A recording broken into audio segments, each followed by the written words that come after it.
Our story begins in the latter half of 1977. Toei Company is producing various live-action superhero shows based on the works of Shotaro Shinomori, including Kikaider, Inazuman, and a pair of shows named Gorenja and Jacker, and nothing else. Enter Marvel Comics, who wrote up a mutual deal with Toei to co-produce 4 live-action television series. Their first endeavor reimagined one of Marvel's heroes, adding the concept of a giant transforming robot. Toei, first intending to adapt yet another of Marvel's great old American heroes, would eventually develop the concept into a successor for Shinomori's colorful hero concept. The deal's 2 remaining series, Denji Man and Sun Vulcan, would further evolve the idea, which would eventually be recognized as Super Sentai. Now, Stan Lee was specifically interested in that last series, believing Sun Vulcan had potential in the American market. He recruited the help of his at-the-time boss and children's entertainment legend, Margaret Loesch, and the pair put together a video to pitch to the executives who laughed them out of the room. The two backed down from the idea, and their partnership with Toei expired. The Japanese studio continued to pump out more Sentai series, and it was only 3 more years until another creative from outside of Japan saw Super Sentai's potential in the States. In 1984, a certain man visiting Japan caught an episode of the then-current Sentai series, Chodenshi Bioman. Seeing the multicolored costumes, dastardly villains, and dazzling special effects, the business side of his mind saw a new opportunity. This man was, of course, Former bassist and manager of the rock band The Lions of Judah? Haim Saban would make his own attempt to bring Sentai worldwide, and secured the broadcast and merchandising rights outside of Asia. Saban attempted to sell the series to television stations, which went poorly. Despite this, he would stick to his concept for 8 years, positive he had a gem on his hands. Saban showed his Bioman tape to Margaret Loesch, who recognized it as being the same series as the one she had tried pitching before. Putting her job at Fox on the line, Loesch agreed to work with Saban to get this franchise on American television. By then, of course, Bioman was nearly a decade old, so the then latest series, Kyoryu Sentai Zyuranger, was used instead. After a long creative process, Saban Entertainment's Mighty Morphin Power Rangers hit the airwaves on August 28th, 1993. That's Shredder. He's one mean dude. Yeah, Shredder's my hero. You know, you have a lot to learn about superheroes and bad guys. Yeah, a mind's a terrible thing to waste. You ought to know. Thanks for joining us. And remember, the Adventures of Briscoe County Jr. will be back next week. Cowabunga, dude. With how infamous its story is, it feels almost ridiculous trying to give you a recount. But I'm still doing it! The evil space witch Rita Repulsa busts out of her dumpster on the moon after being rediscovered by 2 astronauts. Her and her band of merry monsters make their way back to her evil palace and begin to wreak havoc on Earth. Then, suddenly, the magic space wizard in a glass tube, known as Zordon, and his companion Alpha 5 bestow 5 teenagers with suits, weapons, and giant mechanical beasts based on the ancient dinosaurs to save the day. Between classes and visits to the local youth center, these 5 take on vicious beasts as the Power Rangers. After the premiere sets up the show in all its candy-colored chaos, there isn't much in the way of a plot outside of excuses to use Toei's martial arts footage. But it's clear why the show got popular despite that. It had everything dumb kids in the 90s wanted. Monsters, robots, goofy slapstick, sci-fi elements that feel like they were thought up for a Star Trek parody, and a high school cast of the most radical teenage saints you have ever seen. Who needs authority, bro? They can't handle our tude. But we need to change our tude when it comes to climate change. The series finally kicks into high gear in the Green with Evil story arc, where fan favorite character Tommy Oliver is introduced. Tommy starts out as the adding a little intrigue to the show before eventually joining the good guys. Oh, before I forget,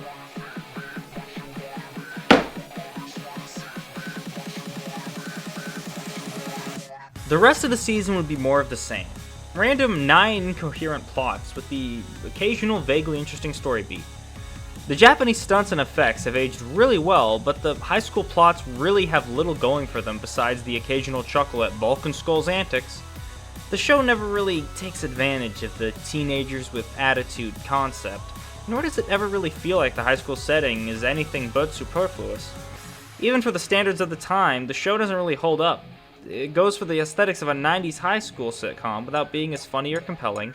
Though, to be fair, I was born 8 years later and homeschooled, so 90s American high school, to me, is a fever dream I may never truly understand. Of course, none of these aspects of 90s American culture existed in the source material. To basically no one's surprise, Saban Entertainment made a few changes in turning Zyuranger into Power Rangers, and by a few, I mean it's a completely different show. Zyuranger's story was viewed as hard to sell as an introduction to a brand new franchise, so rather than recreate it with their own American footage, the crew at Saban instead invented a new story from scratch to fill in the gaps between fight scenes. The show that was once a dinosaur fantasy about reawakened ancient knights battling mythical creatures of old was now a show about teenagers fighting monsters and storylines half-heartedly retrofitted into whatever mundane events were going on in Angel Grove High. Plot devices like teleporters and crystal balls were used to bridge the gaps between the new American footage and the original Japanese show. And all that's without considering the elements that were originally thought up for the Bioman pitch. The result is many episodes that feel extremely disjointed in their story, like two unrelated shows that were mishmashed together. Adaptions are a shaky subject. Many take issue with the idea of drastically altering a work, especially in areas that might be a key for why it was a success, just in the vain attempt at making more money or being more relatable. Power Rangers is no exception to this, and I would even say it's a good example of how far it can go. Problems already arise from the fact that adaptions are reconstructions of work, making them inherently different pieces of art from their originals. But MMPR took it a step further, by completely overhauling the story of the show to something that just doesn't even resemble the original thing at all. The first season of Power Rangers was less a translation of Zyuranger, as it was an additional work that used Zyuranger footage as assets, something that would become uncomfortable as Power Rangers would affect the availability of the original Sentai, while still benefiting from the use of it. But I'm getting a little ahead of myself. Sentai had been popular for decades in Japan, so at the time of about Battle Fever J, audiences had become pretty used to tokusatsu heroes on television. But Saban's Golden Goose was sort of a revolutionary thing, as that sort of form of fancy filmmaking hadn't really been seen yet. So with that in mind, did Mighty Morphin Power Rangers become a smash success?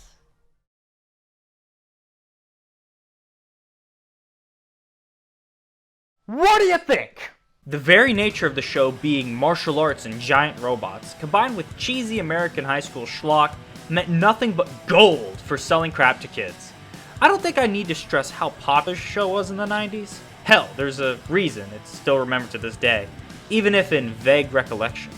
From the monstrous ratings and sold-out toy aisles, to having branding on everything from mac and cheese to fishing bobbers, if Power Rangers' popularity were a fireworks show, it'd be like having everything go off at once aimed directly at your face. Zyuranger ran for 50 episodes, but by the end of the first season, Power Rangers had made so much moolah that Saban asked Toei for brand new Zyuranger footage, despite that series' run being long over.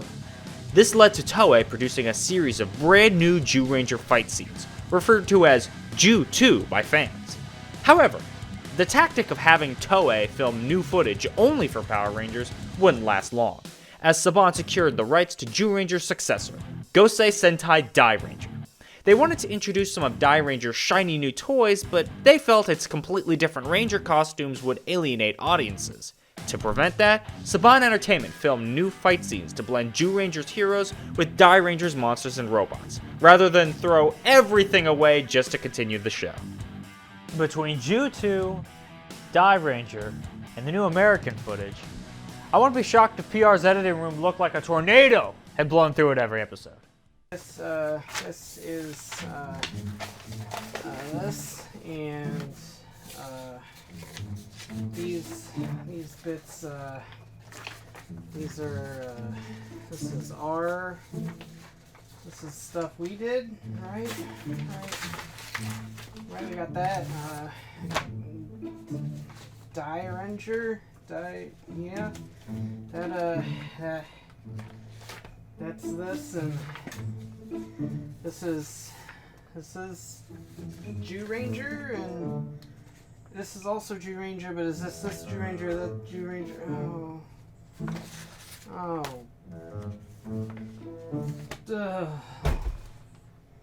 The second season began airing in 1994, introducing the all-new American-made villain, Lord Zed, which was when the show seemed to gain its footing. Between genuinely compelling storylines and wonderful robot battles, a lot of the awkwardness of the original season seemed to have been ironed out, thanks to many crew members joining aboard, who had become franchise mainstays for many years.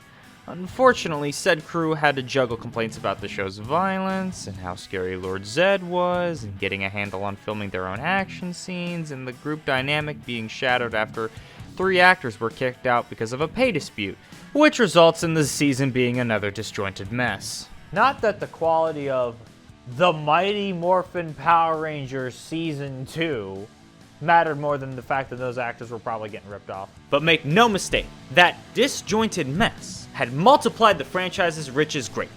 Power Rangers quickly cemented itself as a cornerstone piece of 1990s pop culture, and by the end of the second season, it was so popular that Saban and Fox were gearing up for the release of a big-budget Hollywood blockbuster unlike anything you've ever seen before. They got a dick kick button in the robot. The Morphinomenon was wearing thin. General Metrics saw a downturn towards the end of the third season, which added yet another Sentai series to the mix. While Power Rangers were still a desirable item, Saban knew that to revitalize the brand, they would have to become stronger than before.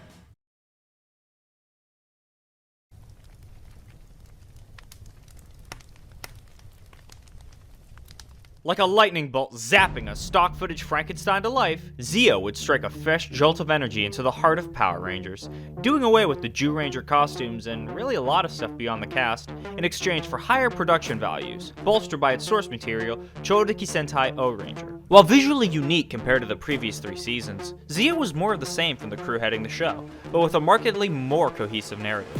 The show also flirted with Super Sentai's yearly anthology format.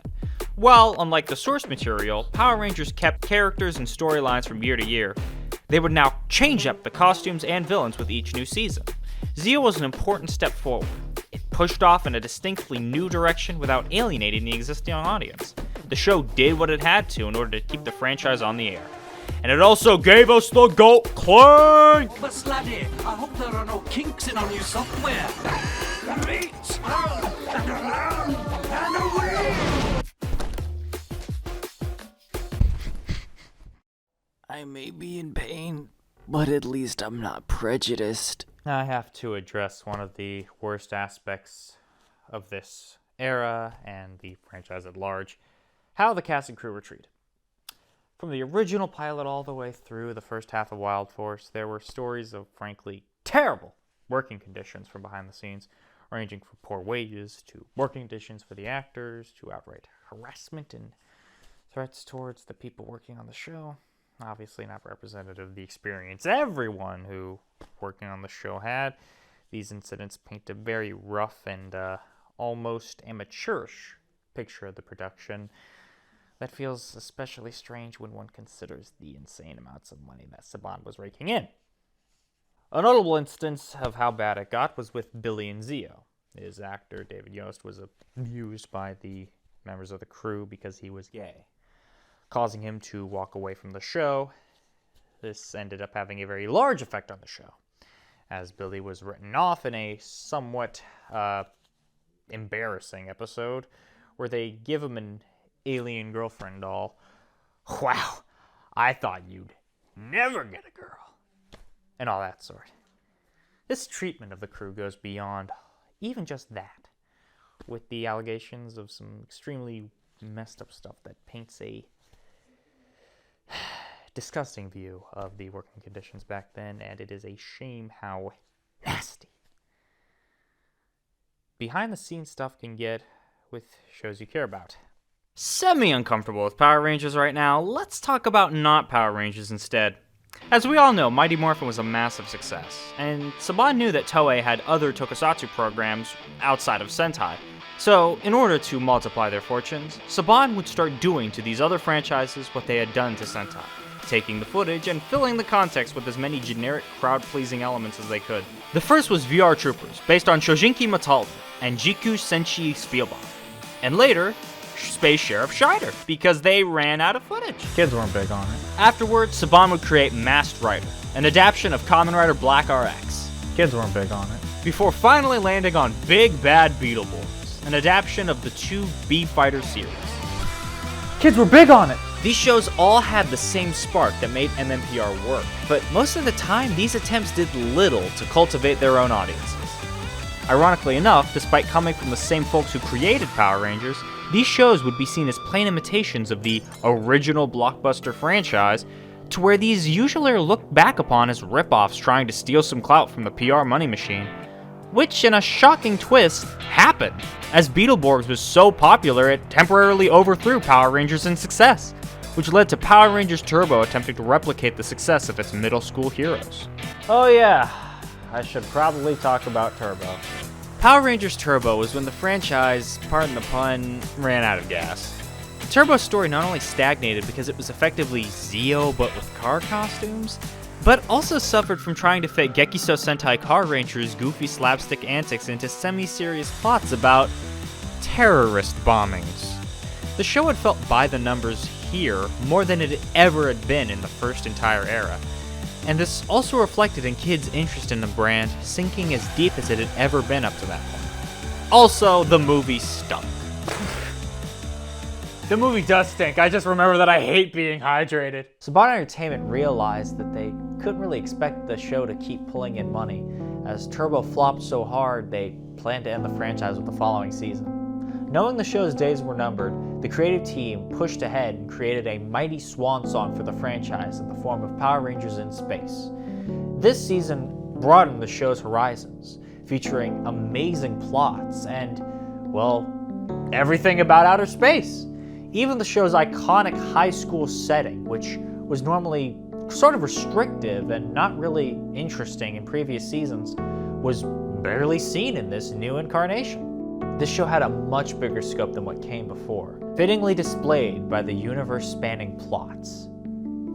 And speaking of plots, oh no, you might be spoiled on a children's show from the 90s. Zordon dies! Zordon sacrifices himself to reduce all the show's villains to dust. Or, with Rita and Zed, turned them into suburban parents. This event would cement In Space as the end of the first age of Power Rangers, which fans now refer to as the Zordon era. In Space wrapped up the entire franchise in one grand finale. But as fate would have it, the season was so popular that Saban Entertainment would keep going. With so many elements having been wrapped up, the show had much more freedom than it did before. But I guess even with more freedom, you still couldn't get a Black Red Ranger for more than half a season. Power Rangers Lost Galaxy maintained some ties to In Space, being set in its immediate aftermath and featuring a few returning characters. But it also told an all-new story with a brand new cast separate to what come before. After this, Power Rangers would fully embrace Super Sentai's anthology format. Aside from the occasional reminder of continuity, each subsequent season would be its own unique story. In the Zordon era, Power Rangers seemed pretty content to adapt every Sentai into the same teenagers with attitude high school hijinks that felt mega focus grouped. But following In Space, the show took on the tone of a more general sci-fi adventure that can be enjoyed by kids and the parents that are stuck watching TV with them. But, as is far too common in pop culture, peaks in quality and popularity don't always overlap. While Power Rangers would still evolve and improve as a series, the lower quality early installments would be the only ones to endure in the public consciousness. The early years of Power Rangers are important as the foundation of the franchise, but they're also the most dated by a wide margin. This narrow sort of public view of what Power Rangers can be has become more and more detrimental to the full potential of the franchise. The latter half of Saban Entertainment's time on the series, at its core, was still the same show for kids ages 3 to 8, but it still tried to go beyond the limits of the Mighty Morphin era. And to this day, however, many people just genuinely cannot see Power Rangers as anything more than those crazy teenagers battling rapping pumpkins and hungry pigs. Is this a misrepresentation of Mighty Morphin? Not necessarily. Is it a misrepresentation of the whole franchise? Absolutely. And it limits what it can be in the eyes of public consciousness, which did not help the aforementioned clout chasers. By attempting to replicate their specific energy, they unintentionally reinforced that sort of perception that this breed of live-action superheroes was just PR and its copycats. This era wouldn't just permanently mar Power Rangers' public perception, it would also taint the perception of the tokusatsu medium. Sure, the West wasn't really the kindest to it before the 90s, but Power Rangers would ensure that anything coming over to the West, even remotely resembling a Japanese hero, would be associated with dated cheesiness, all because of Saban's 90s cash cow. And these adaptations also tied up international broadcasting rights. Say bye-bye to your Bioman, young Jimmy. We're watching Tommy Oliver's karate lessons now. Power Rangers at its core was just a rebranding of Super Sentai. And since it got such a big push, it became the representation of tokusatsu for most of the world, as Sentai basically just got locked to Asia from that point on. Ah, well, with Power Rangers being cemented in pop culture history, no matter the perception it has, it would keep moving forward, even if through rocky terrain. The show kept going despite numbers being funky as it trudged through the early 2000s, keeping to its new tone and putting out banger after banger. And in 2002, Power Rangers was involved in a massive purchase deal between entertainment giants. As the franchise left their old home at Saban, one can only imagine the bright new future that awaits them, as the franchise would be in the hands of a company with far more power, giving the show an opportunity to go brand new places and truly evolve beyond the yearly format that existed all its life. After braving the weather of the last few years, it really seemed like Power Rangers was finally growing!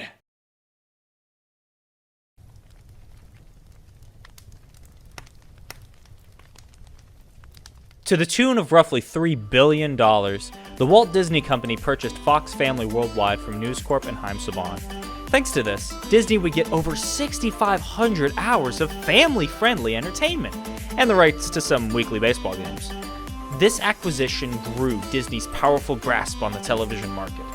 But as it was something they were receiving secondhand, they believed some fresh changes were in order to make it more worth the asking price.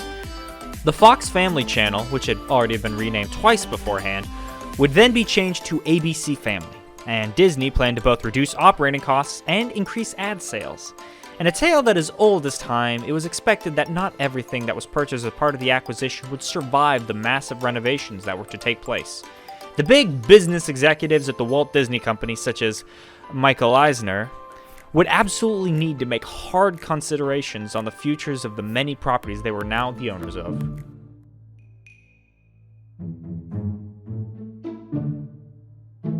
Bob, what is that? I don't know, Mike. We got this box of stuff when we bought Fox Kids. It says Sabin on the side. You know a Sabin, Mike? Oh, right. Well, you figure that out. Describing the deal that took place in 2001 as Disney buys Power Rangers is like describing the deal that Disney had with Marvel in 2009 as Disney buys Forbush-Man. Power Rangers accounted for such a minute percentage of the purchase that it's kind of funny for fans of the show to act like that they bought it deliberately, especially since the first thing they tried to do was axe it. Wild Force was the last series Saban Entertainment had input on, and midway through production, Disney had intended to pull the curtain on PR after wrapping the season. That's when the idea was pitched to cut costs by moving production from California to New Zealand, which convinced Disney to keep the series alive. The shift meant that many who worked on the show, be it for 1 year or 1 decade, were let go. While some talent would make the jump, the result was basically a batch of new talent taking on the show under their new corporate overlords. Thank you all for crafting such a long-lasting legacy. Now get out. Yeah, you. And you. And you. You too. Yeah, you. Hey, especially you. Especially. Get out of here. Yeah, right. You're keister. Out. The first Disney-produced season, Ninja Storm, struck an ideal balance between the goofy, fun tone of the early years and the epic adventure of the latter ones. While these seasons were written for the 3 to 6 demographic, they still feel like they had a bit of something for everyone. Dino Thunder is the prime example of the show's evolution by this point. The setting returned to high school, in homage to the early years, but it's striking how much more natural the teenagers are, and how much it uses its high school setting to its total advantage. Even reused elements from older shows feel completely fresh. Tommy, who was pretty dull during his original run, becomes one of the most well-realized characters in the franchise thanks to Dino Thunder's portrayal of him as a mentor and teacher to this new generation of Rangers. That's not to mention the world building, which by this era felt very deliberate and well thought out. The settings of the following seasons, SPD and Mystic Force, feel fully realized, giving you a sense of the expansive and captivating worlds this franchise is capable of, rather than the pale imitations of the same fictionalized high school over and over again. It's insane how incredible stories can get when your main cast doesn't have to worry about the D- they got in history. Right there. Many people see the Disney era as a sort of renaissance for Power Rangers, with each season providing something completely fresh, with consistent writing and a tone fitting for the franchise. While each installment would still share continuity, they could now stand out better on their own rather than something following the same mold. However, as I stated, buying Power Rangers wasn't the end goal of the Fox family acquisition. Its status as an unwanted stepchild often led to Disney to neglect the franchise regardless. Disney was putting money into Power Rangers, but not much genuine support outside of keeping the existing skeleton running.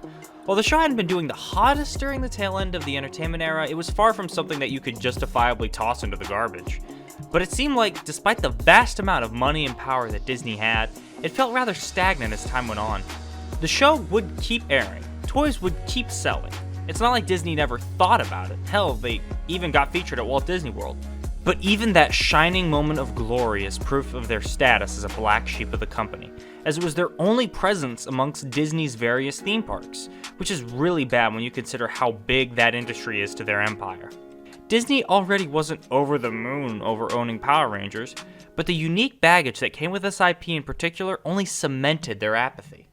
Disney didn't have full control over Power Rangers as they had to deal with Toei Company and Bandai.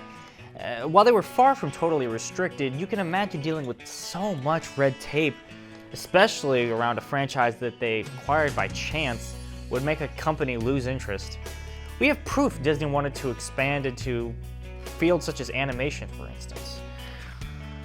But their relationship with Super Sentai's rights holders prevented them from moving forward. As the 2000s went by, Power Rangers just seemed to shrink. The episode count shrank nearly as much as the budgets, and toy quality just hit an all-time low. Hell, they couldn't even be bothered to jump to widescreen when the Sentai did. Disney couldn't figure out what to do, and sent the series on a death spiral.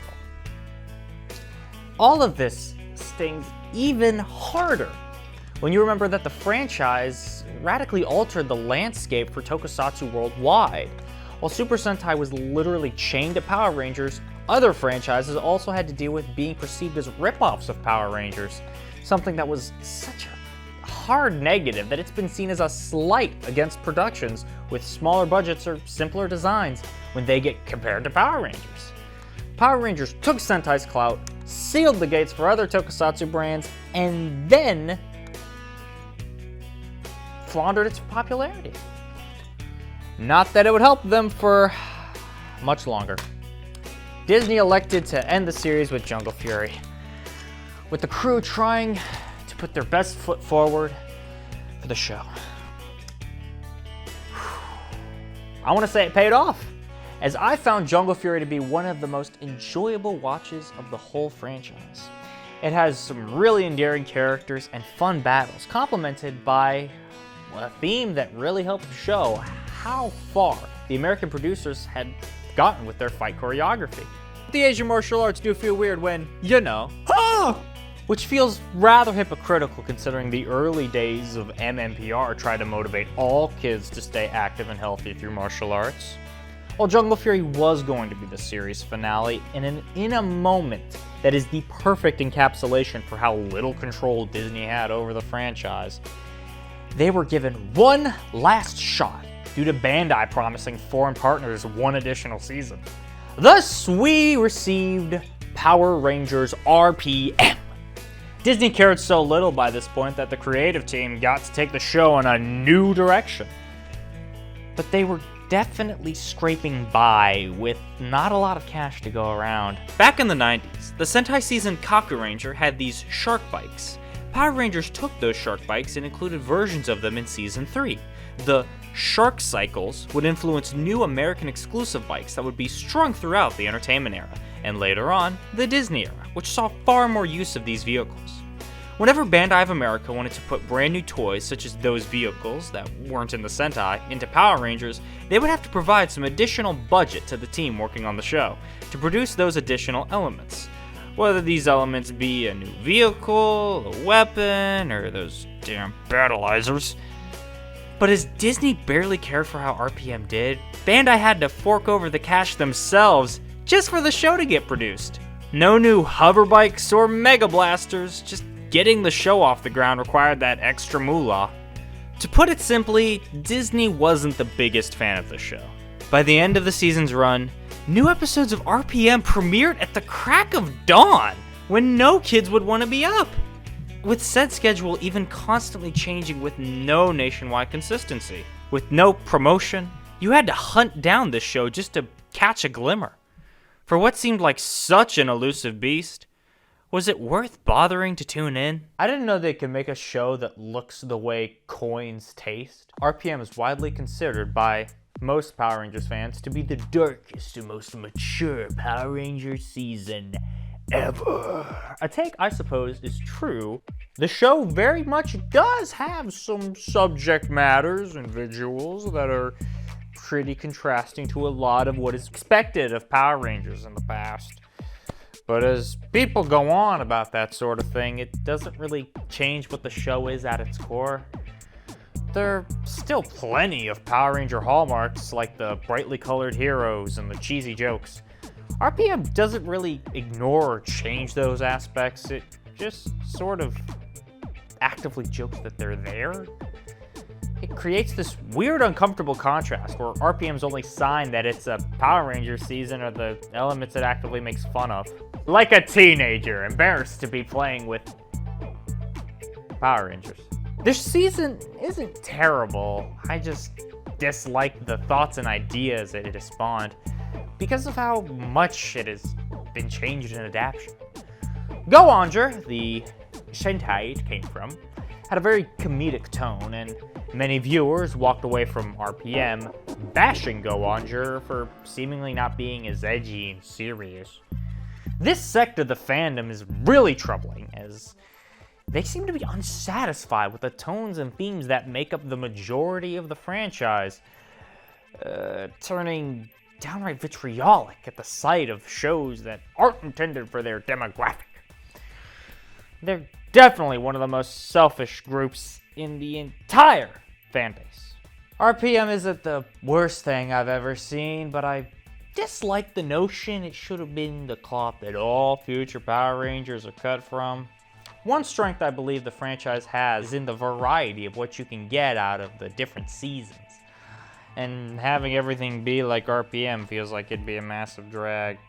RPM is tolerable as a contrast to standard PR, but if done too much, I worry it would end up coming across as actively wishing you were working on any other generic sci-fi series rather than Power Rangers. And thus, Power Rangers was finally over.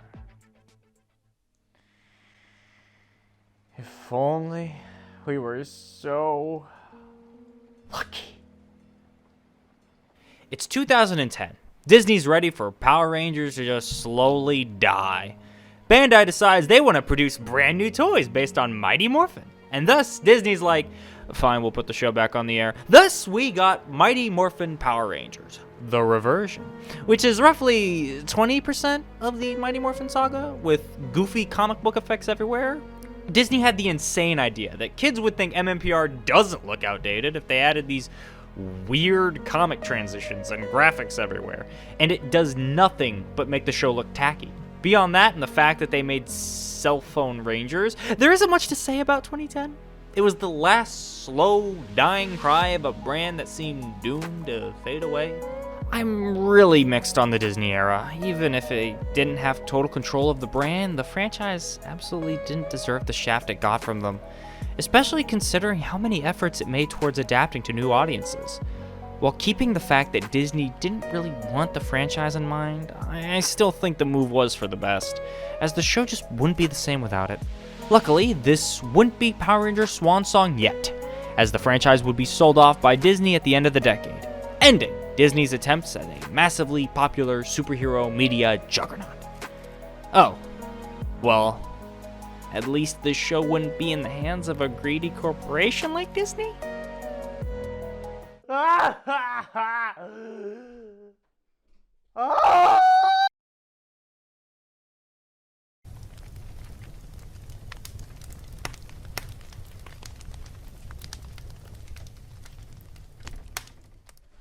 Saban's back. All right. Over the course of roughly 9 years, Disney went from not wanting Power Rangers to really not wanting Power Rangers. And so it was sold back to Saban for $43 million. Disney would move on from the franchise, actively growing the superhero acquisition they made less than a year earlier, while Saban would get back to basics, having started up Saban Brands as a spiritual successor to the previous Saban Entertainment. As its former home was no longer a likely spot for the series, Power Rangers would end up on Nickelodeon, joining franchises such as SpongeBob and Teenage Mutant Ninja Turtles, as Saban had plotted how they were going to reinvigorate the franchise. Saban was really amped for this new era. It seemed like that they were really willing to put their best foot forward and pull Power Rangers out of the depression it was in the middle of and make it an active, dominant brand amongst the youngins again. It only makes sense that this brand new Saban-produced Power Rangers season would be one tailor-made for the American audience, featuring a brand new, modern reinterpretation of what it means to be a Power Rangers. If an English release of Shinkenger had happened, Saban would have C&D'd the manufacturers for making bootleg DVDs of Samurai. Samurai is so similar to Shinkenger that it had to credit the original Japanese writer, Yasuko Kobayashi, every episode, which is even weirder when considering that Shinkenger is a series you'd expect to get heavily altered and adaptation. Shinkenger is a Sentai season oozing with inherently Japanese elements, and Samurai doesn't really try educating the American audience about that, nor does it try to do its own thing. Which I admit, I can't expect anything less from a series that cast a guy who looks like Kendall from Big Time Rush and try to convince me that he was part of a legendary clan of samurai. Okay, postscript here. We've been working on this thing for over a year at this point. When we started, that madman was still in office and COVID just began. So I want to say that I'm sorry this is really disjointed at all, and postscript, considering how Monica had to fight me to include more criticism of Power Rangers in the first place, but there's legitimately no damn reason Samurai should have ended up this way, and why it took until this freaking year for a visibly East Asian Red Ranger. I'm trying to finish this as best I can, so I couldn't cover PR racism more in depth like I wanted to, but I'll try to include it in a better separate thing later. While the plot is relatively close, the adaptation clearly went for a different tone, inspired by a simpler age. If the opening being a cover of the original and bringing back Bulk with Skull's son Spike wasn't enough of a sign, Samurai was clearly trying to harken back to the times of MMPR. But the attempts feel so pointless when the core of the series still feels so attached to the Sentai, something that was far from that original 1993 season. With all that in mind, Samurai did really well for Saban, getting great ratings, selling tons of toys, and being a big return for Power Rangers as a brand. And while I might be biased as I was straight up the target demo when this aired, I think it was a pretty good first step for the show, all things considered. While its similarities to Shinkenger keep me from wanting to return to that show when the Sentai's an option, I can't deny I found it pretty enjoyable when I was younger. However, in a shocking move, the show was given an all-new format. PR bumped up to having 44 episodes per series after dropping down to 32 towards the end of the Disney era. But the overall yearly episode count itself was cut to just 22 episodes. While PR still had loads of episodes to dedicate to an adaptation, it would have to be spread apart across 2 separate years, with the second receiving new Super Season branding. Needless to say, the pacing for both the TV series and the toy line took a massive hit. Well, there were many aspects of this new Saban Brands era that may seem disorienting. I'm not sure that they brought everything from the entertainment era back, right? Especially not that uncomfortable behind the scenes stuff.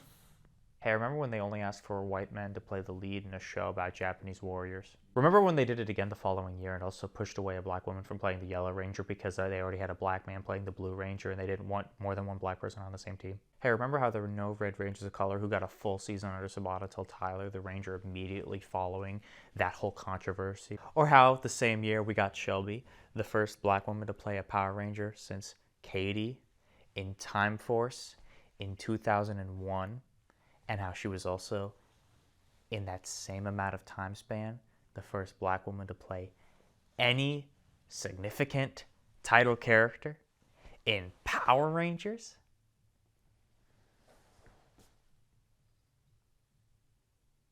Oh yeah, I should probably talk about... It's 2013, the 20th anniversary of Power Rangers. Fans expect a series that not only has callbacks and cameos from the past, not only defines what it means to be a Mighty Morphin Power Ranger, but one that sets the stage for the future of the franchise. And instead, Saban produced a series that can be most easily described as the dictionary definition of Mighty Morphin Power Rangers. While watching through every single series in order, when I got to Megaforce, I felt like I had jumped 20 years back. I feel like, from my perspective, the pros and cons of Megaforce begin and end with it feeling like a brand new season of MMPR. The show had evolved far beyond the first couple of years, even while under ownership of Saban. And yet this season feels like it just goes out of its way to ignore all that progress because they wanted a season that just doesn't work for the audience it was intended to reach. Keep in mind, as much as Power Rangers absolutely is intended for a young audience, these seasons celebrated the entire show. It feels a little awkward to celebrate 20 years of an ongoing story in a show for kids who were alive for a fifth of its existence. And those old heads who grew up watching the show experienced the evolution of it. And that makes Megaforce clearly being produced specifically for the 3-6 demo stand out even harder. While PR would throw table scraps to its core audience, the very center, its every being, was still very much for a group of kids way younger than them, which made the fan service and lore feel kind of jammed in. I think you can agree that both the older and the younger fans get screwed over when watching a show where the actors are told to give worse performances than they actually could. Which makes sense, since when I was a kid, I remember that whole being cool thing, being done by superheroes, being the lamest thing in existence. That just blew so hard. At the end of the day, Megaforce was a perfectly okay season that really feels more boring than inherently offensive. However, that honor would still arrive with its sequel season, Super Megaforce, which was a... While all other seasons have used one Sentai for 2 years, Super Megaforce uses a different Sentai from the one that Megaforce uses, that one being Gokaiger. While the two shows are linked through Gokaiger being linked to all past Sentai, and you could say they share some aesthetic similarities, Gokaiger is far from a direct sequel to Goseiger. but it'd be hard to use Gokaiger while not adapting Goseiger, so they had to squeeze both seasons into one adaptation. The result is that Super Megaforce barely gives a satisfying conclusion to anything set up in Megaforce, while also having its own super rushed elements. I'd go on more about it, but the show has already gotten so much garbage thrown at it over the years, it's almost embarrassing doing it this late. These seasons don't really provide anything new to the show and don't really make the past feel any more loved. Saban set out to celebrate the anniversary of the franchise and just floundered instead. Fans were really unhappy with the show that was supposed to be appealing directly to them.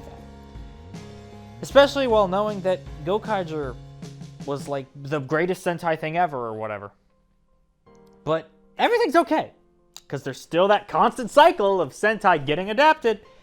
And hey, Go Busters seems like it'd be a great thing to bring over and try out since RPM went so well and they could do something kind of similar there.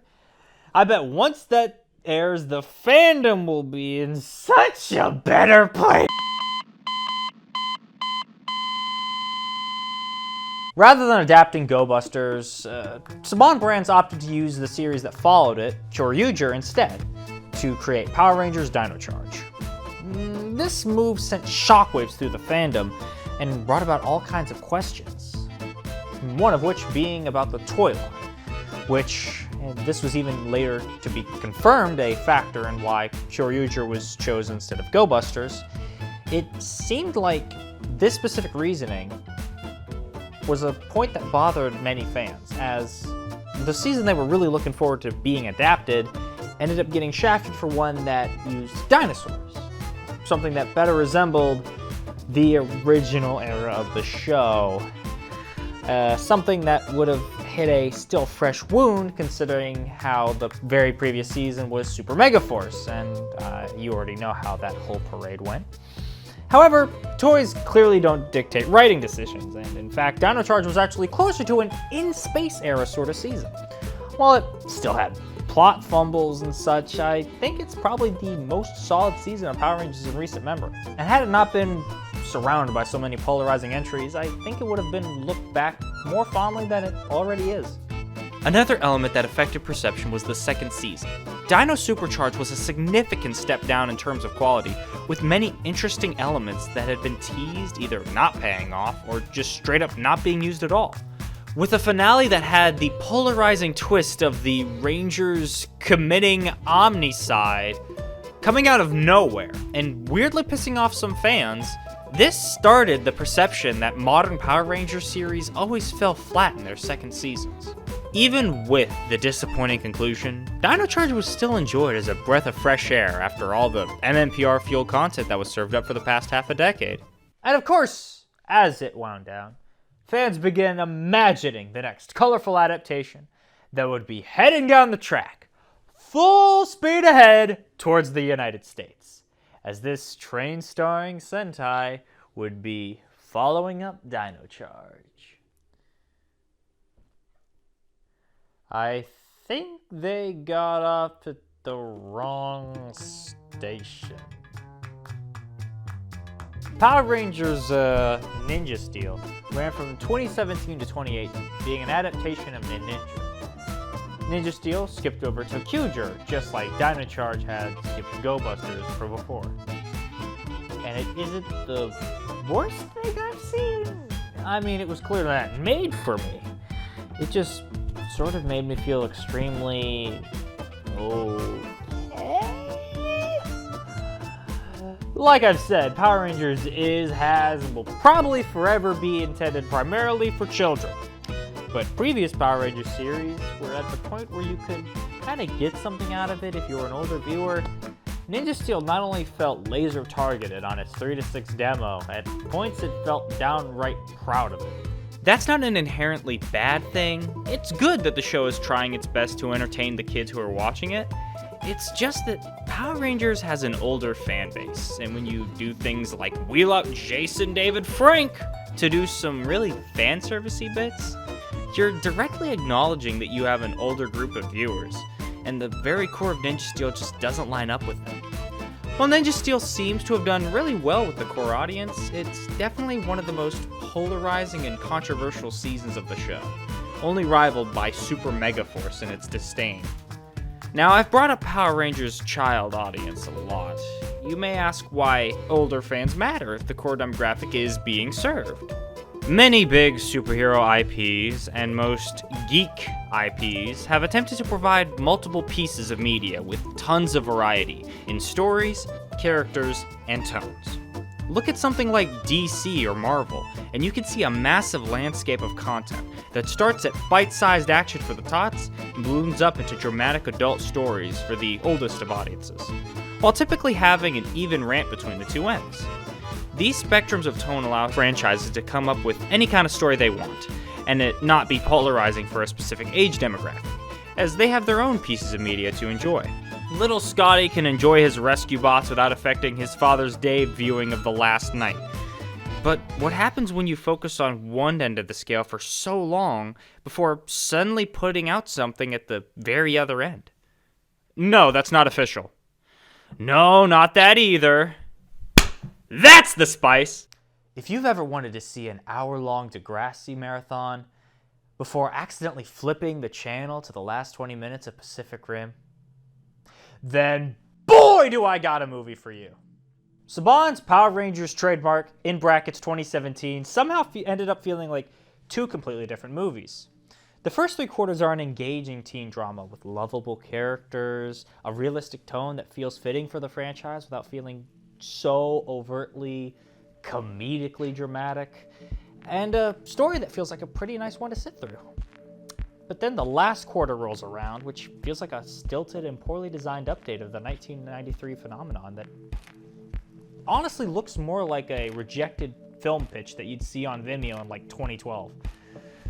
The core reason for this is that while those first 3 quarters are superb, they sorely lack the elements that made this whole thing a phenomenon in the first place. The robots, the spandex, the weapons. All of it just isn't present in the vast majority of the film. And while I do appreciate the slow pace for what it did for the movie, it ended up feeling like the actual Power Rangers part of Power Rangers was very much like an afterthought. Now, everything I've said is just my opinion on the film. But even trying to look at it objectively as a product and not a piece of art, even more cracks show up.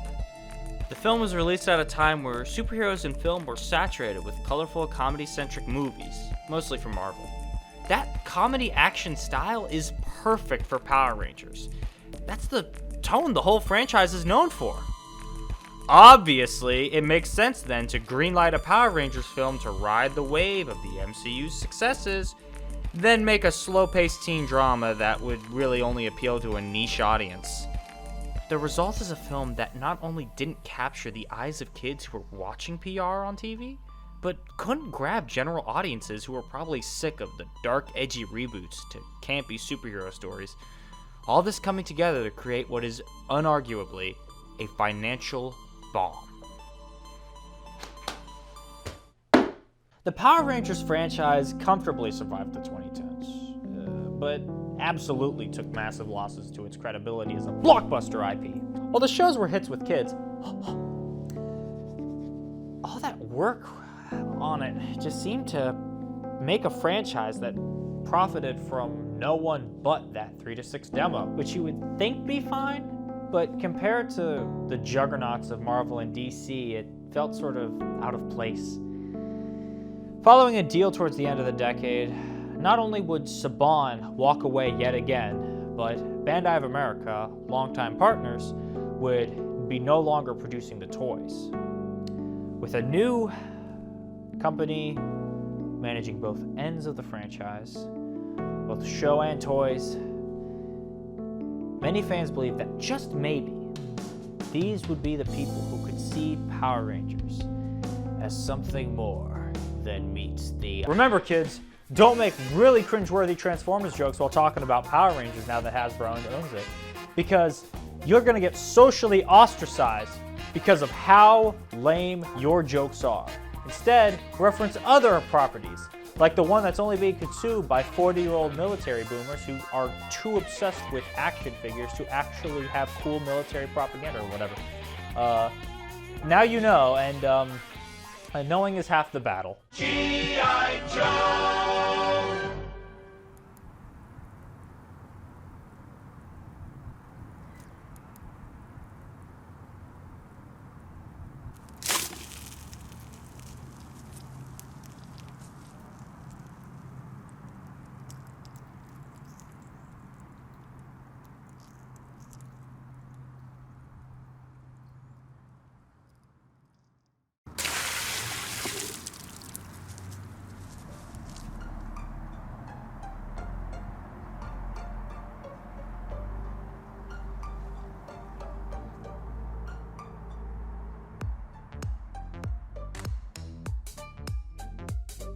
It was early 2018. Multiple news drops happened that felt so rapid fire, it was honestly unbelievable. Power Rangers had been on a bit of a slow, tiresome slump for the past year, and out of nowhere, so much seemed to happen. At first, it was just a new logo, but then they announced Hasbro had gained the toy rights from Bandai, before it was announced that they had bought their show rights directly from Saban as well. And if all that wasn't enough, the first season produced under Hasbro would be Beast Morphers, an adaptation of Go Busters, the Sentai most people had given up hope on leaving Japan. PR fans felt extremely optimistic about this new era. And it was a wonderful 37 minutes. The Power Rangers fandom really felt like a whole different beast early in the hype for their new corporate overlords. Not only the show possibly being improved, but the toy line too gave fans plenty of things to dream for, which was a great way to keep optimistic during the last year of Saban's run, with Super Ninja Steel disappointing many. This shot of adrenaline to the fanbase was exactly what the doctor ordered. The following year, the first Hasbro series, Beast Morphers, would air, with its toy line and the brand new Lightning collection dropping as well. The show itself was still being produced by the folks who had done so for quite a few years, though this would be the last hurrah for some of them. And while it was absolutely a major step up from the likes of Ninja Steel and Megaforce, it was definitely still being held back by the conventions and tropes associated with the Brands era of Power Rangers. The show's toy line itself also had some flaws, with some questionable design choices and being detached from what the season was showing off, with many highlight toys, including some of the only 6 Zords that appear in the show being completely absent from the toy line. The Lightning collection also had some turbulence, with suit accuracy being a common complaint, and the quality control being notably poor for a figure range of its caliber, even compared to other offerings from Hasbro. Even with all that in mind, this had the makings of a perfectly fine year for PR, but the absolute drag that the previous 2 years had been increased expectations within the fandom. Many expected Hasbro to knock it right out of the park on their first try, and while I can't defend many of the things that happened during their initial years of ownership, I don't think it's easy to bash them either. Power Rangers is such an odd brand that has its own unique charm points, and I think too many people assume that Hasbro would just automatically get it because they own Transformers, despite those franchises actually being totally different with their own complexities. At the risk of speculating, I feel like they put the team they did on Power Rangers to keep those properties from suffering while they figured out how to manage a brand like this. It's important to remember that the franchise was in dire straits when Hasbro acquired it. So not only did they have to figure out how to manage an IP that was relatively alien to them, they also had to figure out how to improve it beyond the sorry state that it was in. Which is why I think these early years have felt so bystandery. Even if I still believe they should have done better, I actually think that the way Hasbro's managed the franchise so far, as of now, hasn't been that far off than what should have been expected. When you compare the amount of maintenance that PR would require to make it a blockbuster IP again, with the amount of existing IPs that make far more money for Hasbro, it's understandable why Power Rangers wouldn't be their #1 priority. I feel like a lot of fans were used to being fans of Power Rangers when it was owned by a company that saw it as a top-tier #1 sort of thing because, well, it was for them. And now that it's with a genuine blockbuster company, they're feeling skittish having to acknowledge the state of disarray PR is in. that same skittish feeling turns sour very quickly.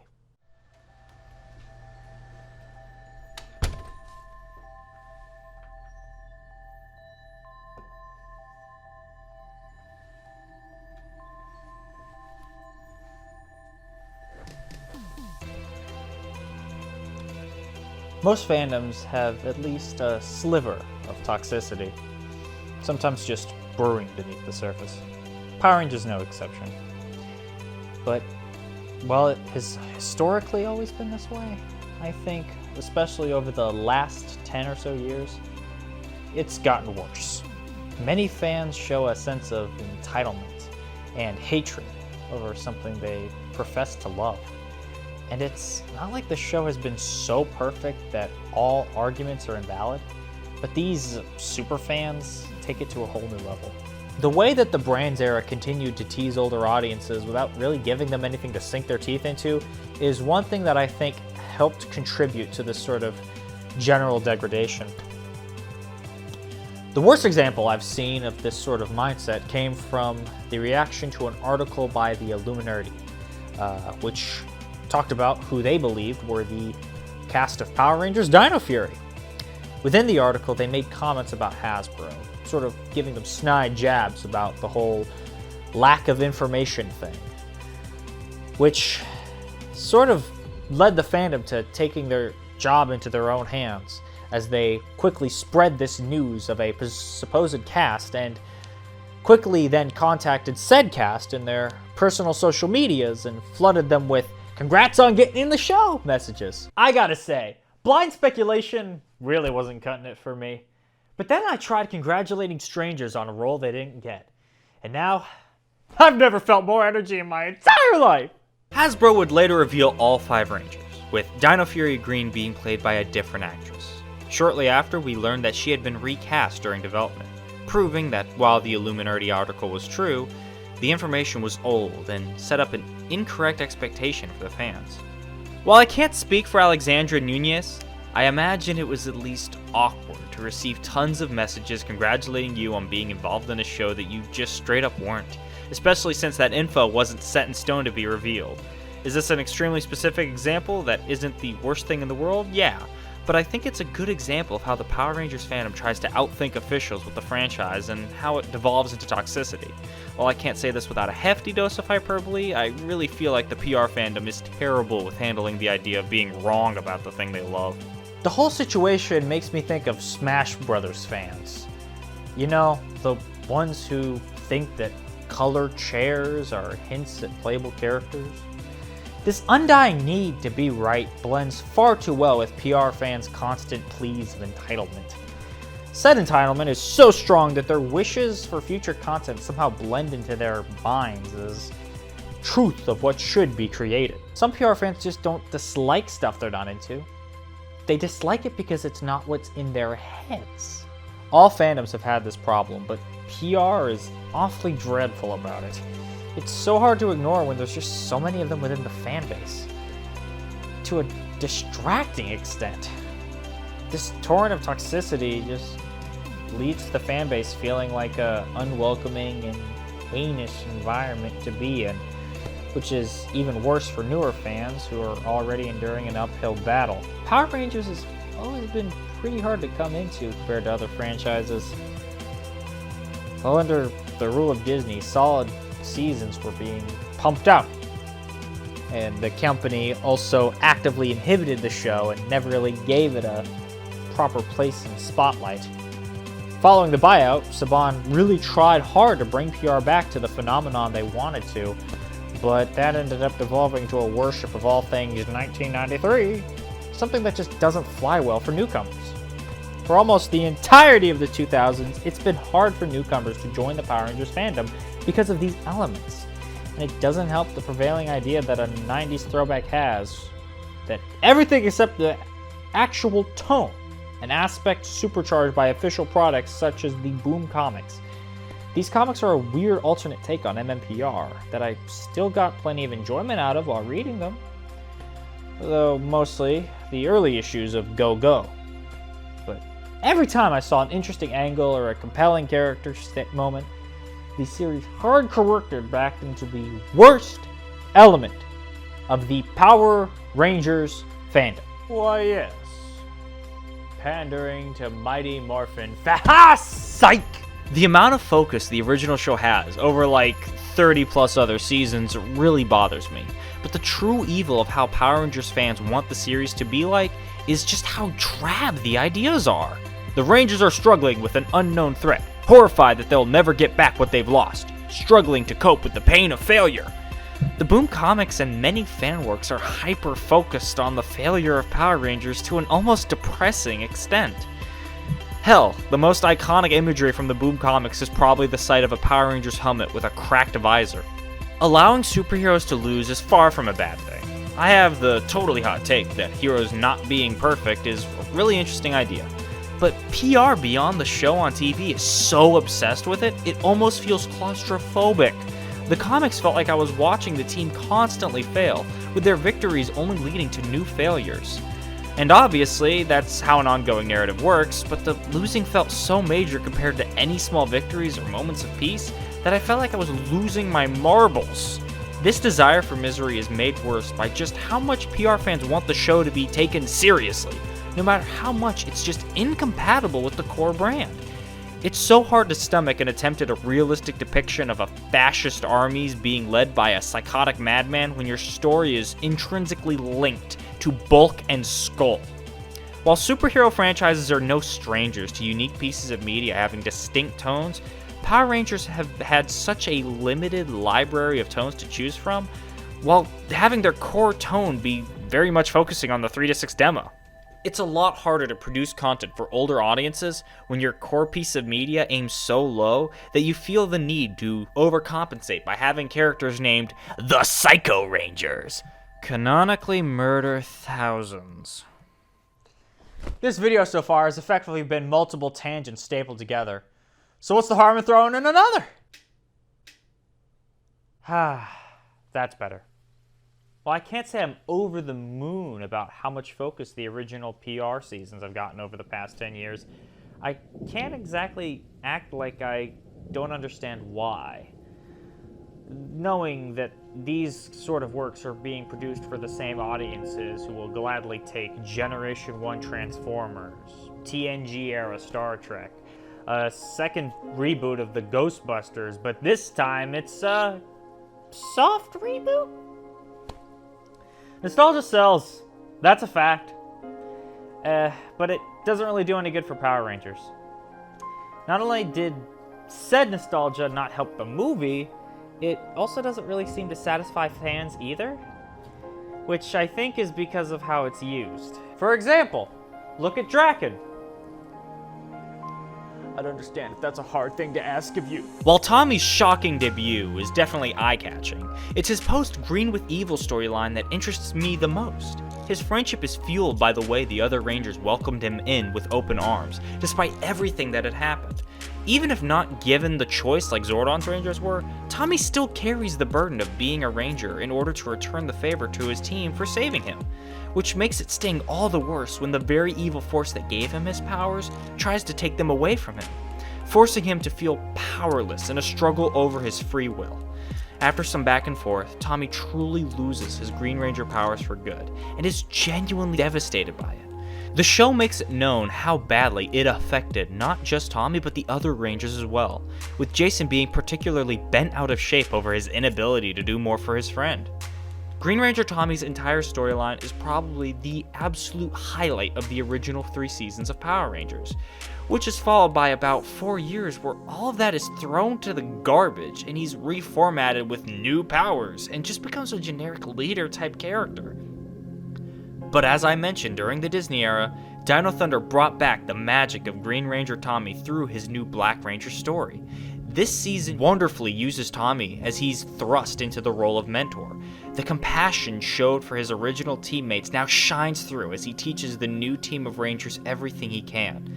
Not only did this run bring back important aspects of his character, such as struggling to keep going, even with new extremes such as his very life being at stake, but also gave him additional room to grow, such as having history with new characters.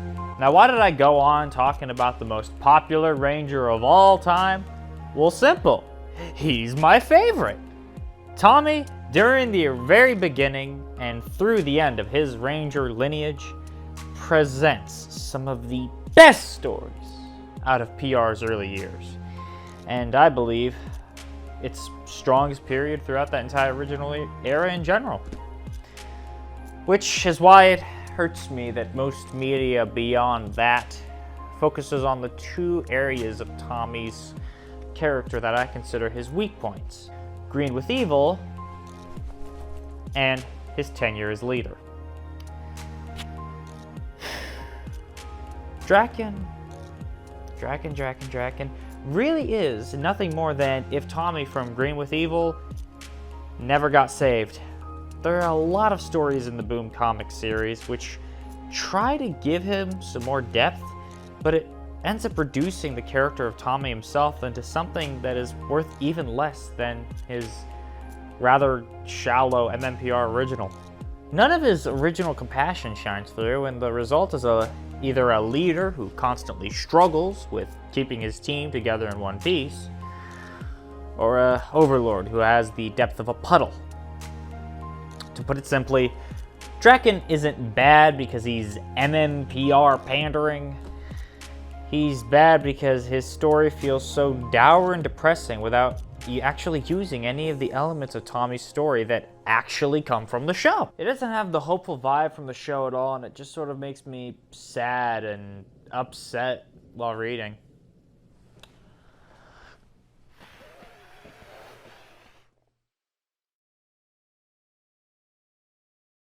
And that's where we're at.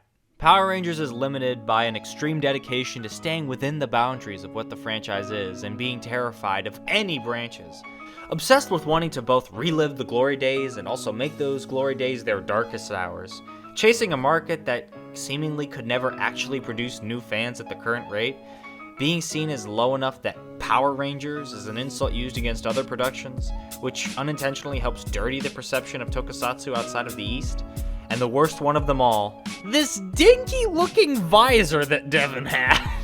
So what lies ahead for Power Rangers and Hasbro? I don't know, I don't work for them. But if I had to guess... We already know Hasbro's working on multiple projects that are all tied to a new universe being spearheaded by Jonathan Entwistle. In a similar vein to how other brands have tried to keep consistency between multiple products. Hasbro had referred to Beast Morphers as a PR-influenced kids show, which makes me believe the new general tone for media in this universe will try to aim higher than the 3-6 demo, with no sign that Hasbro wants all the little kids who are watching Power Rangers to go away. I feel rather comfortable saying that the PR-influenced kids show slot is probably where the pre-existing Sentai adaptation format will keep going, as it doesn't do Hasbro much good to scrap a machine already producing content for the 3-6 demo, just to create a new, potentially more expensive one with the same task. I really think the other projects will be more experimental in their tones and demographics, trying to make PR seem less like a one-trick pony. There have been talks about Hasbro splitting entirely from Toei because of some news articles, and while I have as much insight into the future as you all do, I really don't see how this could come to fruition without some hefty problems arising, as many people seem to forget that Power Rangers legally overlaps with Sentai far too much for a full separation to happen without some Harmony Gold tier shenanigans on Hasbro's part. Speaking of Sentai, while Power Rangers has affected the availability of the series outside of Asia, some minor efforts have been made on rolling that back. As of now, however, no one is releasing Sentai in the West. A release of the Go Ranger manga is happening with the Before There Was Power Rangers branding on it that the Sentai DVDs had, which makes me believe that that might be a good idea even if I felt it was polarizing. Sentai being positioned as an arm of the Power Rangers media conglomerate is far from an ideal situation, but using the name of those who took Sentai's clout to give some of it back may be the best chance it has for growing its own unique fan base. What I currently see for Power Rangers isn't an erasure of what already exists, but simply an expansion. So many other franchises have countless pieces of media produced every year, and I really don't think it's that out there to assume that both Super Sentai and its Power Rangers adaptations can coexist with new movies, shows, and cartoons.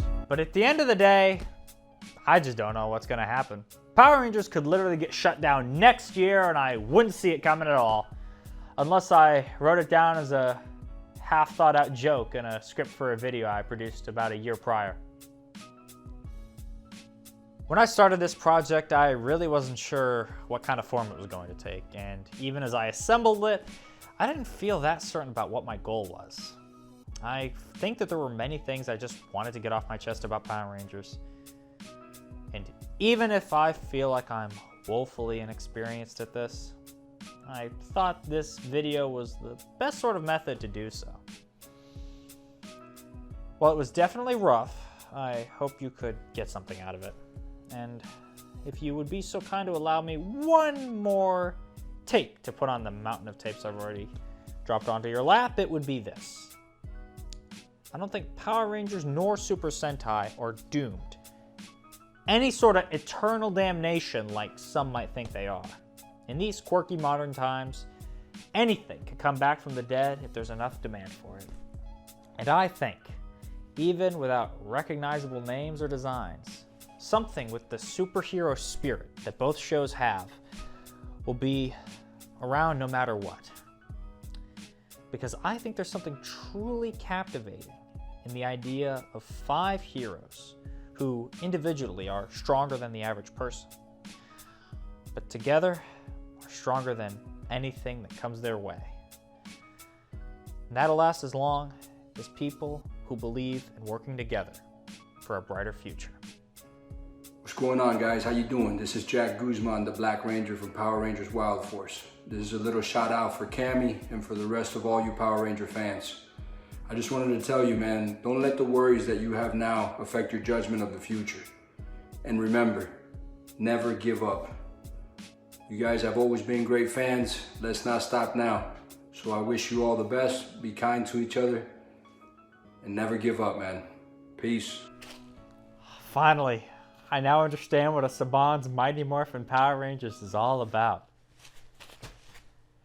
Anywho, I hope you'll stop by next time because I promise we've got a lot of good stuff cooking up for you in the future. That's just gonna be wonderful. Well, hopefully more than wonderful. Because you gotta have some variety, am I right? You gotta have terrible, you gotta have amazing, you gotta have stellar, you gotta have, oh God, why? Oh man, my pets are dead and my house is on fire. I thought my day couldn't get any worse, but oh no, a new upload from Cammi Circus. Ah!